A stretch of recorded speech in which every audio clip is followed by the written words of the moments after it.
Hi friends, தக்காளி சாதம்னா யாருக்கு தாங்க பிடிக்காது? தக்காளி சாதம்னா எல்லாத்துக்குமே பிடிக்கும். அப்படிப்பட்ட தக்காளி சாதத்தை எப்படி பண்ணுறதுன்னு பார்த்துடலாம் வாங்க. தண்ணியில் 4 வரமிளகா, 8 பல் பூண்டு, 10 போல் தக்காளி ஆட் பண்ணிக்கலாம். 5 மினிட்ஸ் கொதிக்கட்டும். தோலை ரிமூவ் பண்ணாமலே நீங்கள் மிக்சியில் ஆட் பண்ணிக்கோங்க. ஃபைன் பேஸ்ட்டாக அரைச்சி எடுத்துக்கலாம். கடாய் வச்சு எண்ணெய் ஊற்றிக்கலாம். பிரியாணி ஸ்பைசஸ் ஆட் பண்ணிக்கிறேன். 4 போல் பெரிய வெங்காயம் எடுத்துருக்கேன், அதை ஆட் பண்ணிக்கிறேன். அதுக்கு வதங்கட்டும். 1/4 டீஸ்பூன் இஞ்சி பூண்டு பேஸ்ட், 1/4 டீஸ்பூன் கீ வதங்கட்டும்.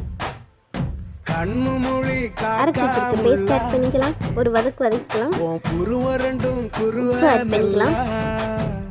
ஒரு கைப்பிடி அளவுக்கு புதினா கொத்தமல்லி எடுத்துருக்கேன், அதையும் ஆட் பண்ணிக்கிறேன்.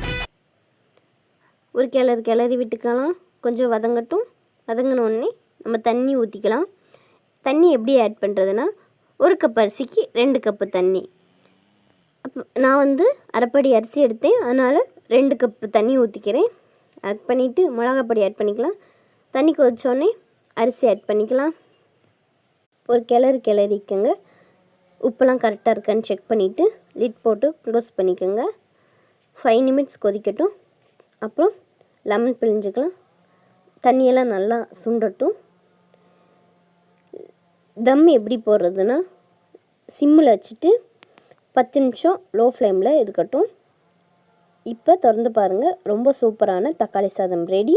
இதோட ஒரு ஆம்லேட் மட்டும் வச்சு சாப்பிட்டு பாருங்கள், ரொம்ப சூப்பராக இருக்கும். இந்த மாதிரி உங்களுக்கு வீடியோ வேணும்னா நம்ம சேனலை சப்ஸ்கிரைப் பண்ணிடுங்க. மறக்காமல் பெல் ஐக்கானை டச் பண்ணிடுங்க.